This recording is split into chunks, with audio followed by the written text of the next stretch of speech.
for joining us on a Monday. It's good to be with you. If you could, give the show a like and a share anywhere you're watching, and tell your friends about the joy and the good news that is the I Love CVille Show. We're going to highlight some of the salaries of the highest paid executives in the city of Charlottesville in about 90 seconds.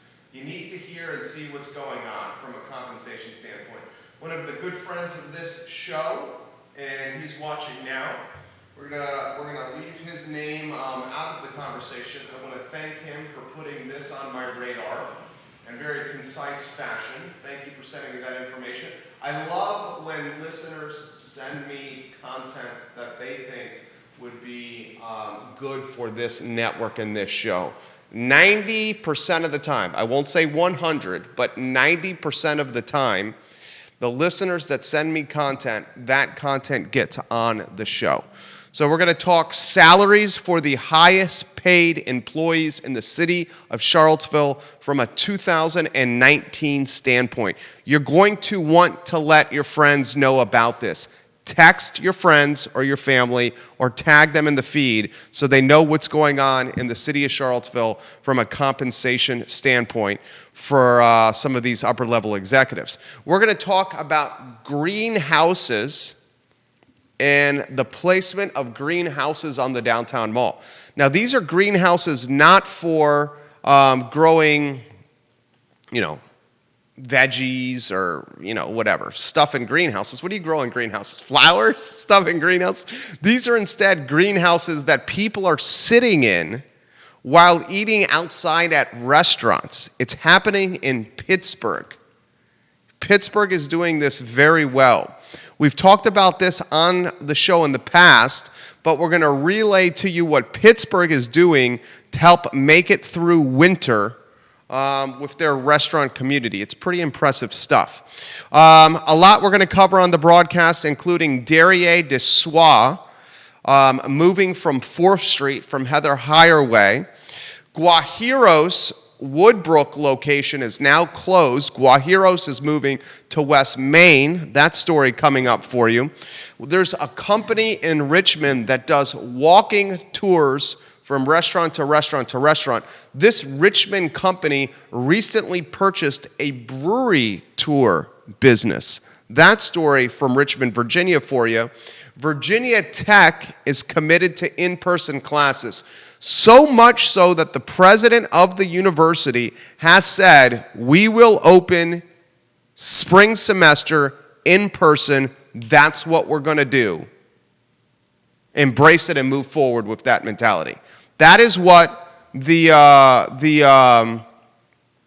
president of the school is saying. So I'm going to throw this to you guys. If Virginia Tech now very vocally is telling everyone, we're going to do spring semester in person, we're committed, our mind is wrapped around it, we're going to do it. How is that going to influence other colleges in the Commonwealth? That story is going to come up on the I Love CVille Show. Judah Wickhauer is our fabulous director. I need to give Judah Wickhauer some love. 8 years and counting. Working at this company we call I Love CVille and VMV Brands. Interstate Pest and Service Companies, Judah is a home's best friend. Let's give them some love. 4 generations of family, Interstate Pest and Service Companies, truly a home's best friend. Honesty, integrity, doing things the right way. That's the Interstate way, Interstate Pest and Service Companies. All right, tag your friends. I think this is a topic that you're going to want to hear. Judah, let's get the Excel file on screen. This sent to us by a good friend of the program. These are 2019 salaries. 2019 salaries from City Pay. Keep it on screen for a while. Look at the screen. Look at the screen. So these are 2019 Charlottesville City executive compensations. The green number, if you're looking on screen now, the green number is their take-home pay. So Dr. Richardson, the city manager in 2019, take-home pay of $205,000 plus dollars. In fact, 2019, $205,004.80 for Dr. Richardson. This is what I found interesting. The second highest paid city executive is the city attorney, John Blair. The city attorney, John Blair, is now the interim city manager. He got a bump in compensation for being the interim city manager. The city attorney in 2019 earned $166,670.40. More for the city attorney than the police chief, more the city attorney did the fire chief. Okay, so city attorney making good bank. The Commonwealth attorney, well, I'll table that for a second. The police chief, Chief Brackney, $162,198 for Chief Brackney, right? The fire chief, Andrew Baxter, was clocking $148,000. Look at the screen. You still have that on screen for us, Judah? You do? Okay, thank you. Director of Communication, Brian Wheeler, $121,000 plus. I mean, the bottom name on that Excel file is Manfred Felgenhauer. He's the senior network engineer, and he's clocking $110,000+. Everyone on this Excel sheet, which is what? 1, 2, 3, 4, 5, 6, 7, 8, 9, 10, 11, 12, 13, 14, 15, 16, 17, 18, 19, 20, 21, 22, 23, 24, 25, 26, 27. 27 people on this Excel sheet. Everyone's got a compensation of $110,000 or more here for the city of Charlottesville. Every single person on this Excel sheet. You got the hourly rate, it looks like in the second to right column, and then the salary rate. I'm going to open it up to your discussion. When I saw the compensation of some of these individuals, I was taken aback. As the listener who sent this to me over the weekend, this particular listener said, that's really good compensation for Charlottesville, Virginia. Many of these folks married to a significant other, and the significant other also earning an income. So often two-income households. Now, I am of the mindset that if you work hard, you should be compensated for your hard work. I bust my tail. I deserve every dollar I make. Do I make good money? Yes, I do. Do I feel guilty for making good money? No. Not in the least do I feel guilty. Why do I not feel guilty? Because I bust my butt. I've taken one vacation in 12 and a half years. Came back pregnant from our honeymoon. Okay? I want to emphasize I'm not knocking anyone for earning a good income. I think if you work hard, you should be paid well. I also understand that there is tremendous competition with other municipalities with hiring the best executives for the job. A perfect example, City Council, with their opening for city manager, they're hiring a consulting firm to help them fill the position because it's so competitive to get a city executive to move his or her family perhaps across the country. The city manager, the former one, Dr. Richardson, moved from Texas to Charlottesville. Quit a city manager job in Texas for one here in CVille. Okay? So there's a lot of competition. Where I'm going at is this. When we're compensating people like this, when the police captain, Wendy Lewis, is making $119,000, when the deputy city attorney, Allison Davies, is making $122,000, when the director of social services, Diane Lucknow, is making $136,000, we should and will hold these folks accountable for job well done and job poorly done. This is my money that's compensating them. This is your money that's compensating these people. Your taxes from real estate, your taxes from lodging, from tourism, from eating out, from retail, from car, whatever it may be. This is our money that's paying these people. So anyone that has an issue with holding elected officials and or city executives accountable, good and bad, for their actions and for the work that they do on the job, please realize we're paying them, and we're paying them really good wage as employees of the city of Charlottesville. That's why I bring this to you. I'm curious of your take for anyone that's watching. What do you make of the fact that I just showed you a list of, 25 plus people that work for the city of Charlottesville, all executives, and of those 25, the bottom floor is $110K. I think if you looked at the next 25, you'd see a lot earning six figures as well. Payroll is a huge chunk of that $200 million budget we need to run the city. So we'll follow this story closely. I see City Hall watching the show as we speak, and a couple of the city executives on that list watching the show as we speak. I'm curious of your opinion. I'm going to put a bow around this story before I go to the next topic on the rundown, and that's can greenhouses save the downtown mall? Okay, a story from Pittsburgh. Here's the bow on the first story. Okay, the bow on the first story is A, hold your city executives accountable. B, hold your elected officials accountable. C, it's our money that's paying these people to pay their bills.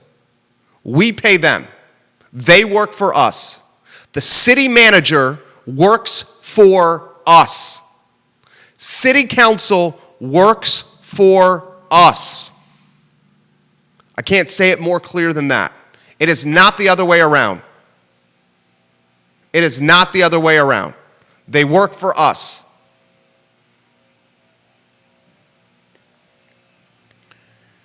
The next topic, let's put it on screen. This is from Pittsburgh and greenhouses. This is one that I found very intriguing, and I'm hearing comments on the feed that Pippin Hill's already done this from Andre Xavier. Thank you, Andre. We will get to that. There's a restaurant in Pittsburgh, and this restaurant, look at the screen, you see the headline. This is from the TV station out there. Vanessa Parkhill sent me this story. Thank you, Vanessa Parkhill, for forwarding this to me. North Park Lounge has installed greenhouses. You have that on screen. Can they see the greenhouses there, J-Dubs? They can't. Look at the greenhouses. They're for 2 to 4 people, and this is their plan of how to make it through the winter, a Pittsburgh winter, much more fierce than a Charlottesville winter. This is the plan of North Park Lounge of how they're going to make it through the winter months during a COVID landscape with restaurants. This is what I'm going to propose. I proposed that, much like Staunton, and you can get the next headline on screen from Staunton, Judah. Tell me when that's up there. Staunton is allowing its restaurants in its downtown area to set up tables on the roads, outside on the street. That's what Staunton is allowing. The city of Charlottesville, they have not green-lighted the downtown mall, Midtown, to leverage outside seating that's common area owned by the city. In downtown's case, the main area, the walkway area. I would very much encourage the restaurant owners that are watching now to present to the powers that be in City Hall this greenhouse strategy. And I think this greenhouse strategy, folks, could be, remember, Albemarle County gave grant money to restaurants in the county for them to set up tents and heaters. Well, I think a concept could be created around this greenhouse idea to help save restaurants as it's getting colder in the winter. The greenhouses are private. They're unique to a 2-top or a 4-top. They can be heated or cooled, and they take up a little bit of space, not a lot more than an actual table itself. It's foldable. It can be deconstructed or constructed quickly, and it can be set up by somebody that's working as a front-of-the-house employee.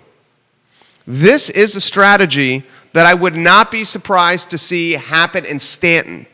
Right now, Staunton City Council has allowed the restaurants to set up tables outside. The restaurant owners in Staunton are saying we're coming up with strategies now of how to make it through winter. I would not be surprised if you see the greenhouses pop up in downtown Staunton. Andre Xavier's watching the program, and he says these are being rolled out at Pippin Hill. He says they just had one set up recently at Pippin Hill. Vanessa Parkhill, thank you for bringing this to my attention. So I'm going to wrap a bow around this before going to the next story. We must, unless we want to see an epic collapse of the heartbeat of Charlottesville, which is downtown. The next heartbeat of Charlottesville is probably the UVA corner or Midtown. We must do something to help these businesses make it through winter. Staunton is allowing them to set up tables outside. Soon those tables are going to be tented in, very similar to these greenhouses that are popping up in Pittsburgh. What are we seeing from Charlottesville City? What are they allowing? What are they encouraging, influencing, inspiring? What are they motivating? What are they asking? What are they saying? Go ahead and do this. I just showed you, and put the Excel file back on screen. I just showed you the massive money we're paying these executives. These are 25 people on this Excel sheet. Is that on screen? It is? Thank you very much, Judah. Here's 25 people and their payment, their compensation from us, taxpayers. And what I'm saying now, come back to me, please. What I'm saying now is my real estate taxes from this building, the Macklin building, where I own most of it, my business taxes from this business, the taxes we pay from a retail, a food and beverage standpoint. I just had my family in town. We went out to eat and had a good time. I am paying just like you. You are doing the same. We're paying the city and these 25 people their salaries. I want to see what my payment, what your compensation, what kind of value you're creating for the city. Because I see 25 people that are making well more than area median income. Well more. In some cases, 3 times plus is more. And because you're making this kind of money, I want to see some creativity from you. And frankly, I'm not seeing it. So I'm holding you accountable.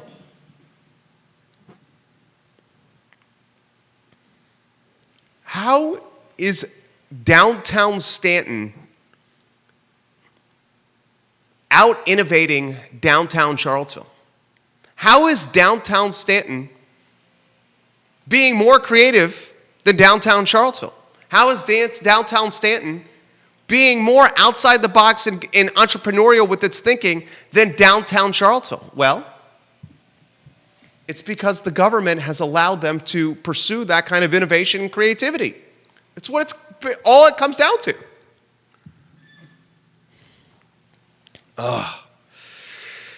Next headline on screen, Judah Wickower, Derriere de Soie, and let me know when that's on there. And you're going to have to pull that mic, and we're going to go to the Judah cam because I want to ask you where they're moving to. Derriere de Soie is moving from 4th Street. I'm about to go to you, Judah, on the Judah cam and ask you where they're moving. Derriere de Soie is moving from 4th Street. This is the lingerie store that was right next to the cigar shop. 4th Street, Heather Higher Way, is experiencing massive turnover.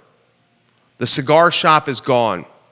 It's going to be replaced by a fitness facility, which is surprising to me. The lingerie shop is gone. There's a tattoo and massage parlor that has now moved into 4th Street. Derriere de Soie, where's it moving to, Judah, on the Judah camera?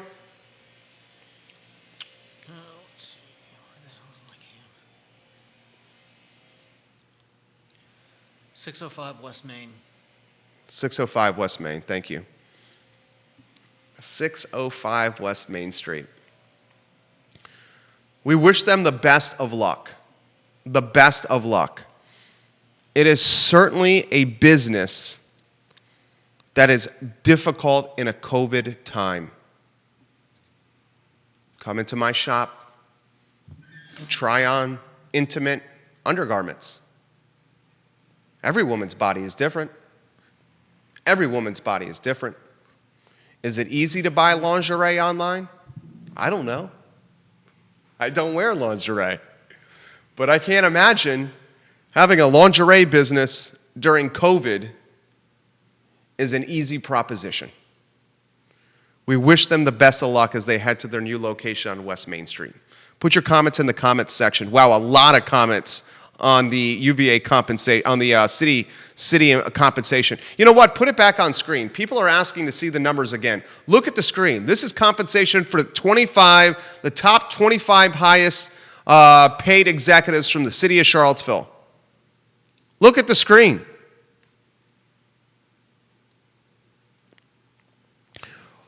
Number 25 makes $110 plus.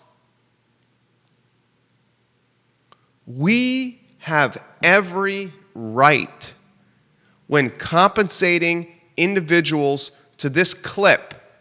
We have every right to hold these folks accountable and ask for transparency.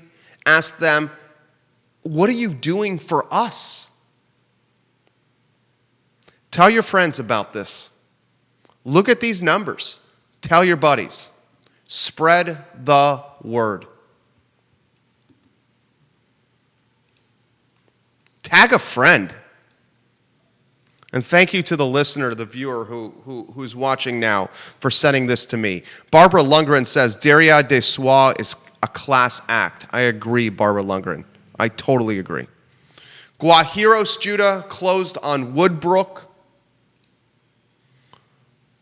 Have no fear, fans of Cuban sandwiches and Cuban coffee and fried cheese. Guajiros is opening in Parallel 38's old spot on West Main. They hope early November. So the Woodbrook location, no more. West Main in early November for the Guajiros brothers. We love those guys very, very much. The Cuban sandwich, the best Cuban sandwich in town is Guajiros. Case point, bar none. Our next headline comes from Richmond. Andre Xavier, I was thinking about you when I read this headline. John Craig, I was thinking about you when I read this headline. One business in Richmond bought out another business. The one that bought out the business was a walking food tour company. The walking food tour company took groups of people in a walking tour from restaurant to restaurant to restaurant to try the eateries in Richmond, Virginia. The walking food tour company acquired a brewery-focused competitor. Richmond City Food Tours announced this past week that it acquired Richmond Brewery Tours. The terms of this deal are basically this.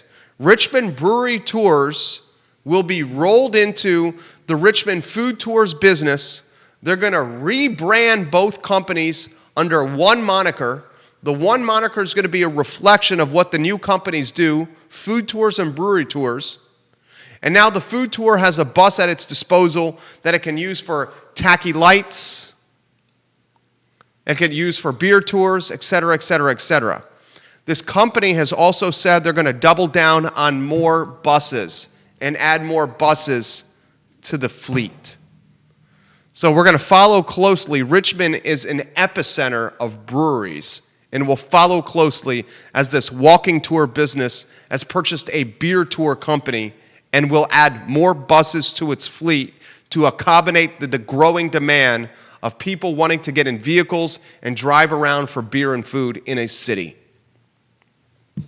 There was at one time I do not know if it's still in existence, and probably it is not in existence now because of COVID, but there was at one time a food tour business that literally gave walking tours up West Main and Midtown for people to try various restaurants. I'm sure it's folded due to COVID. Virginia Tech is committed to in-person classes. Get that headline on screen. Virginia Tech straight up said, we're doing spring semester in person. I mean, they're like matter of fact, straight up saying it right now. The first 4 days of the spring semester will be done virtually to allow people some space to move in the spring semester. They're also taking spring break, which is 5 days at Virginia Tech, and chopping that 5-day stretch into individual days at Virginia Tech. So a 5-day spring break is now tacked on 1 day from spring break to a weekend, another day to spring break to another weekend, the third day from spring break to another weekend. So they're creating 3-day weekends, and they're eradicating a 5-day spring break where, let's cut to the chase, 18 to 22-year-olds would go to Puerto Rico, Miami, Panama City Beach, get hammered, get wasted, do keg stands,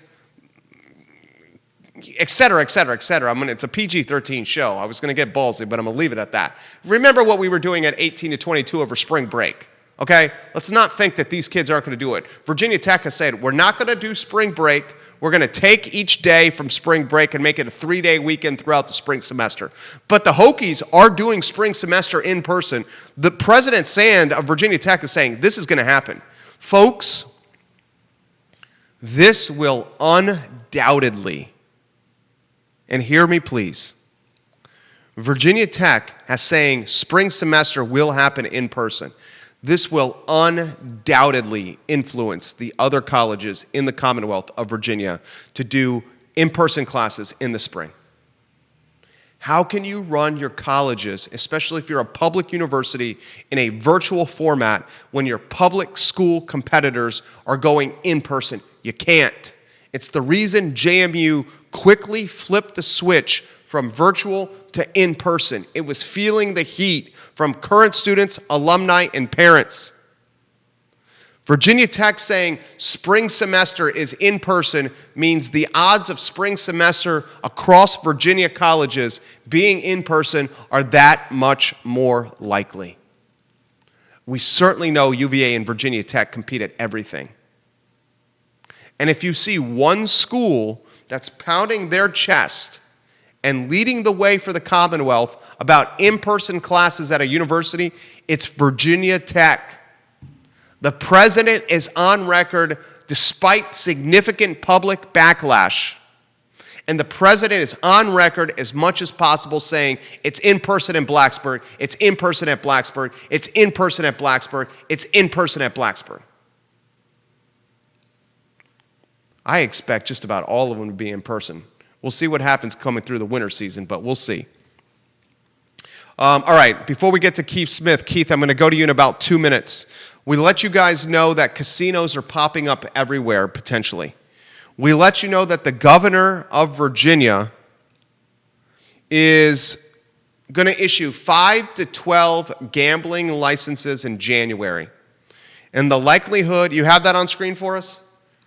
The likelihood of casinos popping up across Virginia is extremely likely because Virginia as a commonwealth is at a serious deficit due to COVID-19. Tourism is down, retail is down, restaurants are down, music is down, everything is down. So they're figuring out ways to make up a budget deficit.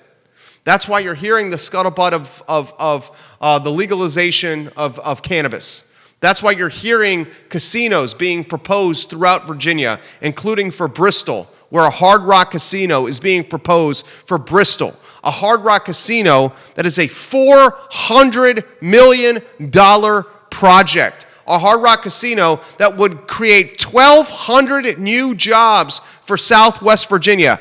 1,200 new jobs. Well, a church coalition in southwestern Virginia has said, not so fast, my friends, in the words of Lee Corso. And this church coalition is pooling their resources, pooling their money, pooling their funds, pooling their capital.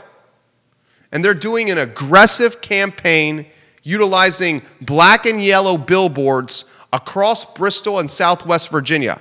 Some of these billboards have messages like this: all that glitters is not gold. Other billboards have messages like this: when casinos go up, communities go down. And perhaps the most aggressive of the billboards with this message: what would Jesus do? Well, he would definitely vote no on the casino referendum. That's literally a billboard. When it's all said and done, money talks, and this referendum, this vote comes down to a November 3rd election, and the popular vote determines the outcome of the casino. If more people say yes to the casino, then it happens. If more people say no to the casino, then it does not. I would bet it happens. And I would bet come January, February, maybe early March of 2021, we will know where 5 to 12 casinos will be positioned across the Commonwealth. And I would bet come Q1 or Q2 of 2021, not only will we know where 5 to 12 casinos will happen, but we're going to have legalized dispensaries across Virginia, and both of them will be incremental revenue streams for a Commonwealth that is behind on money for an operation from a budget operation standpoint. Time will tell, but I've proven on this show many times on this microphone to read the tea leaves correctly and to predict things accurately on how they're going to transpire. And those are two predictions that I'm going to stand next to. Very quickly before Keith Smith, the nation's home builder sentiment is setting records again. I mean, the entire summer and now going into the fall, the home builder category is freaking booming. It is booming. Records again for October for home builder sentiment, basically consumer confidence for building a home from scratch. Of course it is. You want something new that no one's lived in. On top of that, you want to be able to design and develop and create it. You're going to need 2 Zoom rooms, one for your husband, one for your wife. You're going to need more space inside to make it through winter as kids are learning virtually. The home and the concept of home has changed dramatically. It's now work, live, play, everything. It's not just live and sleep and eat. Home builder sentiment across America spiking. We'll get to comments and we'll get to Keith Smith. Put your comments in the comment section. We'll do them now and at the end of the show. A lot of people are asking for me to play the salaries again of the employees at City of Charlottesville. I will. Andre Xavier, co-owner of CVille Hop-On Tours. Sadly, the chance of profit with one bus is almost zero. I wish them the best, but without multiple vehicles, it is hard to be profitable. The Richmond Beer Company never grew their fleet. They have been in business for over 5 years. I wish the new owners the best. They are adding to their fleet, so that is their plan to expand and add more buses to their fleet and combine it with walking tours. Carol Thorpe says, Jerry, Charlottesville is Sugartown. And this is just their salaries, not including health insurance, paid vacation, retirement. Compare what Charlottesville pays for comparable cities of its size and population, and your head will spin. I will do that, Carol. I will do that. I think that is a very good comment. She's basically saying, look at what Charlottesville is paying its executives and compare it to other cities that have a similar population and compare their payment. I will do that, Carol. I will 100% do that. Still to come on the program, we're going to talk Virginia football and the letdown that was a loss to Wake Forest. These boys just can't get out of the first quarter with a lead or with a close ball game, can they? 3 quarterbacks, none of them the starting quarterback played against Wake Forest. The defense needs to step up. And now Virginia goes into what is arguably the most difficult stretch of the season with Miami and UNC ranked opponents in back-to-back weeks searching for an identity. That story coming up. UVA football while it searches for an identity, its counterpart, the Virginia Tech Hokies, are clobbering people, and they're clobbering people without a full roster of players due to COVID. They beat up Boston College. We'll take a look at the ACC standings after Keith Smith. We will also reflect on the fact that there are 6 Atlantic Coast Conference teams in the top 25. 6 in the top 25 for the ACC. All right, let's go to Keith Smith. I'm ringing him now on the I Love CVille Show.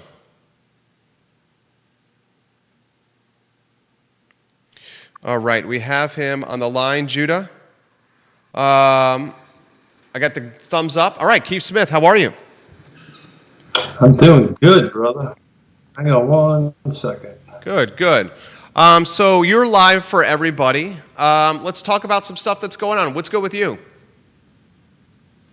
You know, as I always say, if I was doing any better, it'd be illegal. And I apologize for my quick technical hiccup. I was actually listening to you on Facebook before I chimed in. Great show as always, man. And, you know, so much to unpack and so much to where you want to take it. So I'm yours. I'll take it any place you want me to go, brother. Let's talk home builder sentiment. What did you make of that spiking? Well, it's funny. Our chemistry works even though we're not in the same place. I was literally reading the Bloomberg report, which was about 2 hours old. And if you take a look at it, they're up around 85. I know it's a late notice, but I sent you a link on it. But if you take a look at that image I sent you and share it with your listeners there, your viewers there, that V matches pretty much what the housing market, what you and I talked about back in March, how this was going to do this. But I mean, my God, it's at 85. In 2010, it was down to 20. I mean, it's huge. I mean, it's immense what the positive on. You know, we still have issues with inventory, right? And that's, I think beginning of next year, you might see some of that sentiment drop a little bit because they just don't have lots to build on. But everybody wants a new home. We see this in our regular market all the time. So it's not too surprising to me, to be honest with you. I got wow, this is interesting. I got one of the individuals from that list of salaried Charlottesville executive employees texting me saying, I'll send you an updated compensation list that includes total compensation with health care, vacation, time off, all of the above, so your viewers really know what we're making. Please send that to me. I'm literally saying, yes, please send that to me. Thank you very much. So stay tuned for that, everybody that's watching the show. We see that two city councilors are watching right now. 2 city councilors watching, and then the Albemarle County attorney is watching as we speak as well. Keith, what were you saying there? You mind if I tackle that for a second? Sure, go ahead. I'm going to take that a little bit of a different direction than maybe you've taken, and this comes from a situation of I've been in this marketplace and talking to the 6 jurisdictions for over 30 years. Unfortunately, you know, other jurisdictions around that, they don't pay their people enough and they tend to lose them quickly. So you and I are from the private sector, right? You hire somebody, you pay them right. But as you've been saying so far in the beginning of the show, they do their job. You stay the heck out of their way. If they don't do their job, then you fix it. But some jurisdictions around here, you know, they don't quite pay their staff members enough, and one who's in the development space, you kind of see that at the back end of it. So I'm not, you know, these people work their tails off. I know that they do. Are they worth that amount of money? I'm not going to go down the road, but you're 100% right. You know, it's like anybody. You need to, you know, hey, if you're not doing your job, you know, we need to talk about that. So but a second person from City Hall is now texting me, literally sitting at their desk inside City Hall, texting me while watching this program. That's literally what's happening right now. This comment's coming in, Keith. If you look at the comparable salaries for cities in similar size to Charlottesville, you will see massive overpayment for some of these executives. Yeah, I'm sure a little bit of research you can figure that out. All this stuff is of public knowledge. I just wanted to get a moment out there. You should also look at the surrounding counties too and see what they get paid. This thing about the greenhouse idea, and you were always kind of in front of the curve on this stuff. So my hat's off to you on this. But so that Europe has been doing that since May. Amsterdam, Vienna, Frankfurt. I was, my wife's family is from Vienna, Austria. They've been doing that for years. They have a little bit more green space, but spot on. I think it's time for the city to take a look at the downtown mall and use it as the asset it truly is, right? And shut down roads, put these little greenhouses up. It needs to be done. And you've been in front of this as well as your bracelet idea. They've been doing that in Europe and these pedestrian malls for years, for decades. So this question's coming in for you, Keith. How do Fluvanna officials compare in compensation to the city? So I can't look at that because I don't have it in front of me. But I know planning directors and stuff like that are probably somewhere between a half and 2/3 of what the city of Charlottesville would make. That's what I was trying to get at. That the retention is not quite there, because they have, some of these other jurisdictions have a history of underpaying people. There could be an argument that the salaries in Charlottesville are a little bit high, but some of the other jurisdictions are under, and you get what you pay for, right? You know this as well as anybody. You get what you pay for. So, we can look at that, and that just takes a little bit of time to do some digging up. But my experience has been some of these other jurisdictions don't quite make as much money, and they have the same amount of responsibilities. The volume of people in the jurisdiction is really not pertinent. It's what their job is. I love it. Keith, how about the real estate market? How did the weekend transpire? So I'm going to try this. Ooh, it works now. I don't know if everybody. It works. Yeah. Now, what did you do differently? So I think it was an Instagram thing. Okay. Brother. I don't think it's Facebook. Or I wrote it backwards. Just don't tell me. It looks good. But yeah. So 10-1 to 10-8 to 10-18, 144 went active, 229 went pending. So it's an 85. The numbers are upside down by 85. So in other words, 85 more units homes went under contract than become active. The second number is a little interesting. I don't know if everybody can see that, but what I did is I'm looking at October 1 through the 18th, 2019 versus 20. 2019, 177 units sold, and the same period so far, 222 sold. So we're up 45 units year over year for the same period in time. So the bottom line is the market is rocking. This is why this confidence level is off the charts with the builders. We've had this conversation on the show multiple times.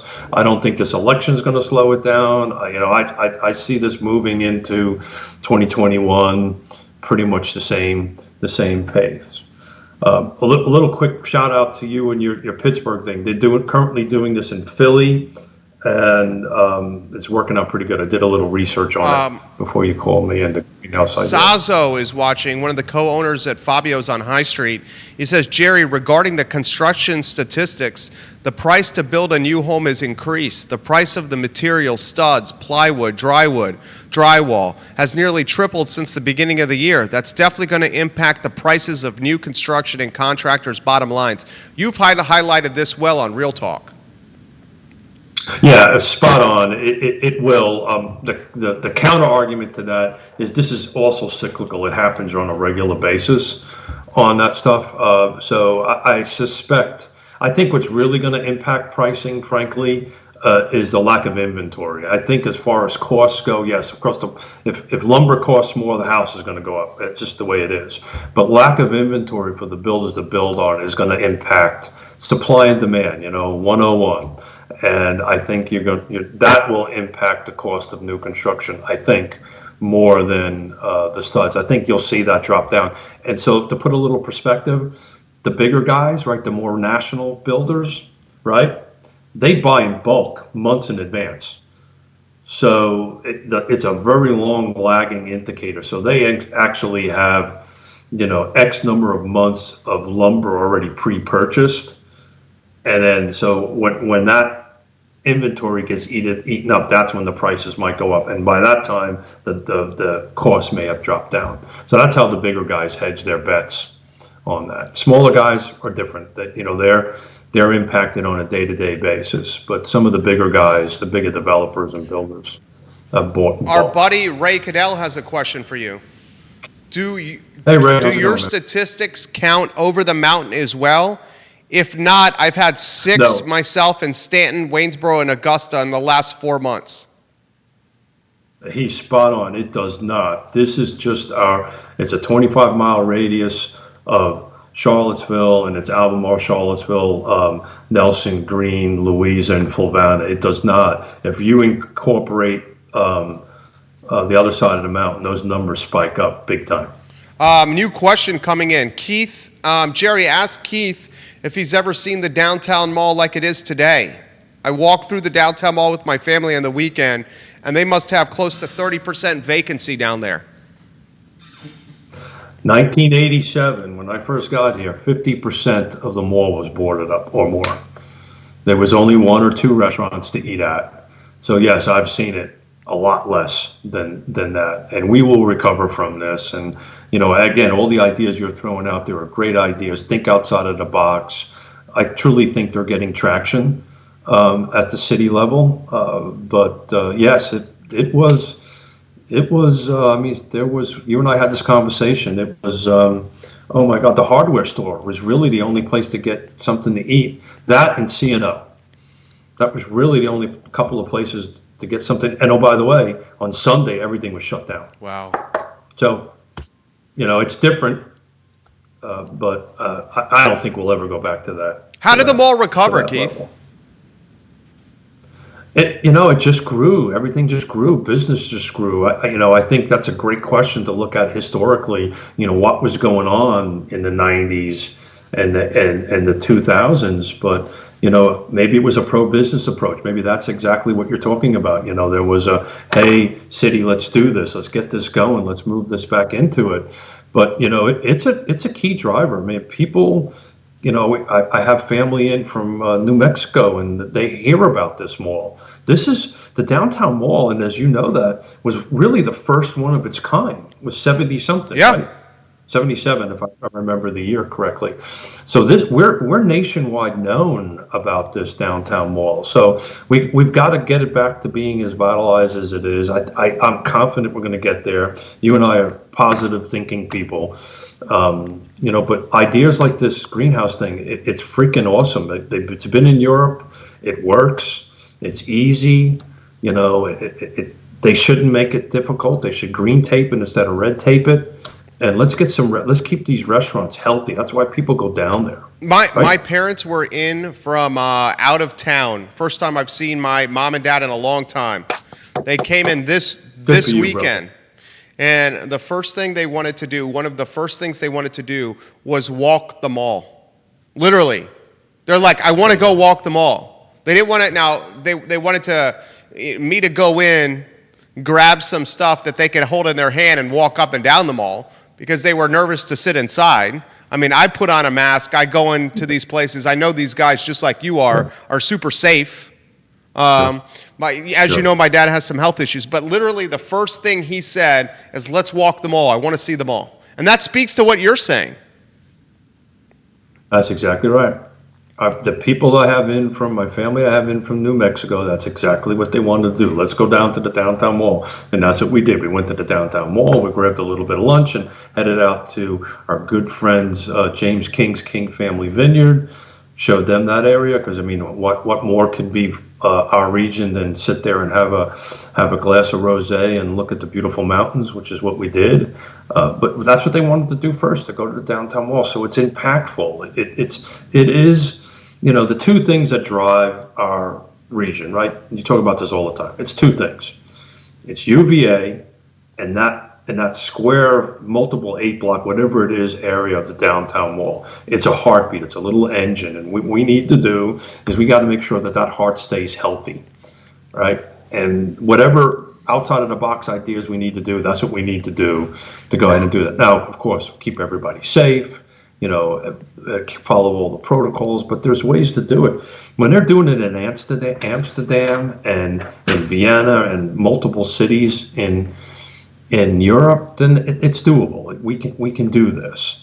Now, a little caveat, which we're fortunate, but most of those cities are just named have a ton of green space in it. We have a little bit of a challenge there, but you can shut down side streets, 4th Street and 2nd Street. You can shut them down and put these kind of setups over there. And I don't know, I'm not a restaurant guy, but to me, it doesn't seem that difficult. Amen. Well said. Plan for tomorrow. What are we thinking? Yeah, so we're really super excited. We've got the owner of Blue Ridge Cyclery coming in. And believe it or not, we're going to talk about why the bicycle business and the real estate business are the same. If you go out and try to buy a bike right now, it's a hard thing to do. If you're going to try to buy a house, it's a little bit of a difficult thing to do. So we're going to talk about why they're similar on that. And then I want to get to maybe selling your home on your own is maybe not in your best interest, and we're going to talk a little bit about how to navigate that, and using a real estate agent or realtor is really in your best interest. So we'll talk a little bit about that, unless the feed goes a little sideways like it seems to be going, not sideways in a good way, right? Which then we just push it off to Friday, that's all. I got to tell you, shout out to your people that are watching, to your viewers. You told me a year and a half ago that was going to happen, that we would end up having such a two-way conversation. Maybe, I won't say I didn't believe you, but I was doubtful. And I got to tell you, man, it is so exciting just to sit there for an hour, maybe a little longer, and just communicate with people. It's wonderful. So thank you for you and Judah for what you guys do. I think it's a testament to you, Keith. And we'll get you out of here with this. You're going to love it. Ray says, tell Keith, thank you for your service, and that the chairman of the Joint Chiefs of Staff was the father of the groom this weekend at one of his weddings. He's a 4-star general. That's big time. Outstanding. That's big time. But, the number one driver of the military is your non-commissioned officers, your sergeants and your staff sergeants. I had to say that because that's what I was. But those are the guys and gals that get it done. All righty. Thanks. All right. You have a good one. We'll see you tomorrow, Keith. Good stuff. Thanks. Bye-bye. Wow. I knew this was going to be a hot topic, but it's really a hot topic. Put the Excel file back up with the salaries. More people are asking for this. Give me the thumbs up when it's on there. I'm getting text messages left and right about this salary. Okay, so this is 2019 salaries you're looking on the screen. The 25 top paid city executives at Charlottesville. 29 highest paid executives at the city of Charlottesville. 25 from 2019. 110K is the lowest right there. Goes as high as 205 and change. I relay this to you guys because I want to emphasize this. When the top 25 folks are compensated like this, we hold them accountable. And what I'm doing from an accountability standpoint, from what I'm seeing, is I'm not seeing innovation or creativity or outside the box thinking with helping a lot of the frontline businesses. We're seeing it in Staunton. We're not seeing it here in Charlottesville. How is Staunton out innovating downtown Charlottesville? I'll say it again. How is Staunton, that is allowing seating on side streets that have been closed down for traffic vehicles and instead being utilized for seating for patrons? How is Staunton's downtown out innovating us? That's what's happening.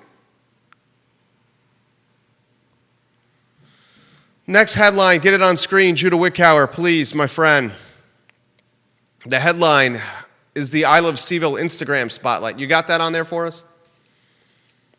Follow I Love CVille on Instagram. If you guys like food, we make it our business to eat out, literally. That is our business, is eating out and trying different restaurants and relaying what we try to you. The Mama Bird Farm has got a phenomenal menu, menu full of different flavors. The Bip and Bop, am I saying that right? The Bip and Bop is what I would suggest. If you like food, follow us on Instagram. We have the third largest Instagram in the community behind the University of Virginia and the official City of Charlottesville Instagram. We're growing roughly 20 followers every single day. The next headline we need to get on screen is an unfortunate one. This one comes, Judah Wickhauer from UVA football, if you can get that on screen for me. UVA has not been playing well. I bleed orange and blue. Saturdays for game day, one of my favorite days of the year. I love putting on the gear. I love having a couple beverages. I love being with my family and friends and watching the game. We did it again on Saturday. Okay? I put on the gear. I put on the hat. I had a couple beverages. We went to a pub. We watched the game. We did it safely with a mask on, socially distanced.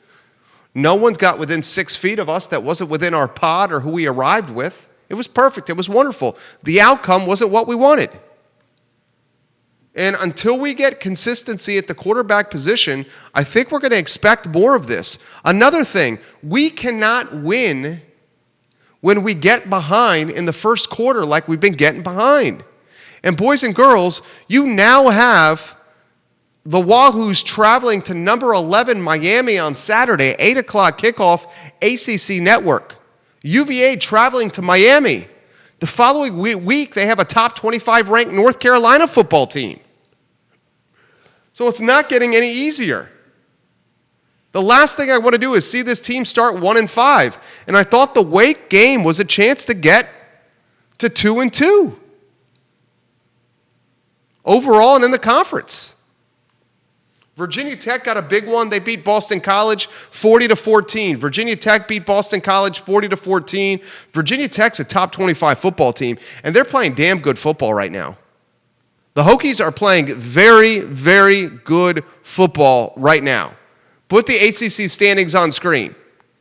The thing that should strike you immediately from the ACC standings is the fact that there are 6 ranked ACC teams in the top 25. Clemson's 1.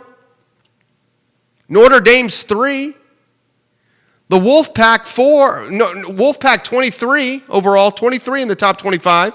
North Carolina's 14. Miami's 11. The Hokies 19.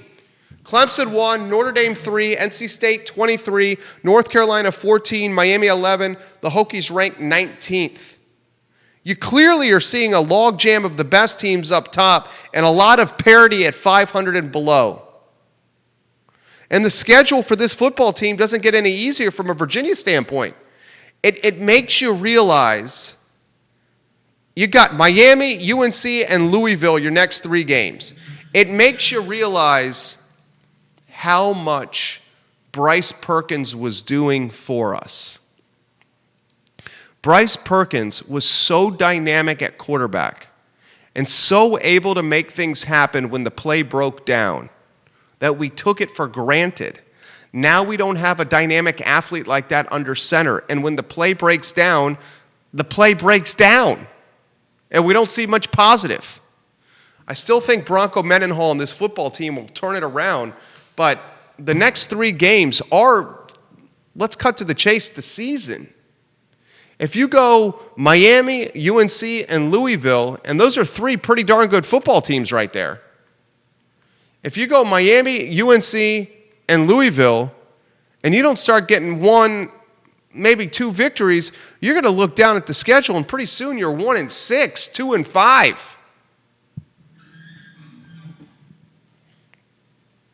We'll get to your comments here in a matter of moments. Save $288 on Ting Fiber Internet only through ilovecville.ting.com. It's the best internet in Charlottesville and Central Virginia. It's not even close. It's what we use to run this show. You can save $288 free installation and the first month's free only through ilovecville.ting.com. And we'll give Scott Wagner of Scott Wagner Chiropractic and Sports Medicine. Judah, Dr. Wagner changing some people's lives through sports medicine, physical therapy, and chiropractic care. Dr. Wagner has your back. Who's got your back? Dr. Wagner's got your back. It's a good tagline. I love that tagline. All right, comments coming in. This comment, Jerry, I love the program. I watch your show as much as possible. I really like when you relay the news that's not in the newspaper on the TV. I've started watching your show first as a media outlet and then checking them, and I've noticed that they report much of the stuff that you talk about. It just takes them a day or two to report it. Yes, please, Jerry, let us know what total city compensation is for executives, including health care, time off, and vacation pay. I was surprised to see 25 people making $110,000 or more, especially during this climate. Thank you, Eric Gravity, for sharing that perspective. We're grateful for you watching the program, Eric. Scott Aaronworth is watching the show in Virginia Beach. We love you, Esquire Scott Aaronworth. Curtis Shaver, co-owner Peloton Station, watching right now. He says, Steel City, them boys playing some good football right now. Go Steelers. His girlfriend, Julian, did not like that comment, and she gave him the angry face emoji. Curtis, I gave you a like emoji. Julian Freeman, I love when you watch the program as well. Oh, man, I was surprised. Send me news. If you think there's something we need to cover on the program, Facebook message me. Seriously, send me a Facebook message and put it on my radar. We love getting information from you guys. We literally, during the show, we're getting text messages from people watching the program while working inside City Hall.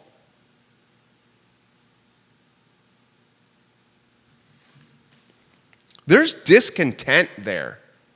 There's discontent in that building. Thank you for the text messages, guys. I appreciate you sending me information. All right, don't forget the Daily Digest, 5 p.m., Monday through Friday. All your news in 5 minutes or less, 5 days a week, at 5 o'clock, the I Love CVille Daily Digest. It's this show in 5 minutes or less, at 5 o'clock, 5 days a week, the I Love CVille Daily Digest. Well, we're back tomorrow at 10:15 with Real Talk with Keith Smith, the I Love CVille Show on the I Love CVille Network at 12:30. The entire premise of this network is approachable content delivered to you on something you have in your possession 24/7, 365. We do it in a way that is through the eyes of a cautious optimist. A cautious optimist. Vanessa Parkhill, thank you for sending me that information. Revolutionary Soup and Heather Walker, welcome to the program. The individual who sent me the Excel files with the salaries, I will keep your name out of it. Thank you. You make us better often on this network. You know I'm talking about you. You really do. Thank you. My name is Jerry Miller. It's the I Love CVille Show. We will see you tomorrow at 10:15 with Real Talk presented by the Yes Team Realtors.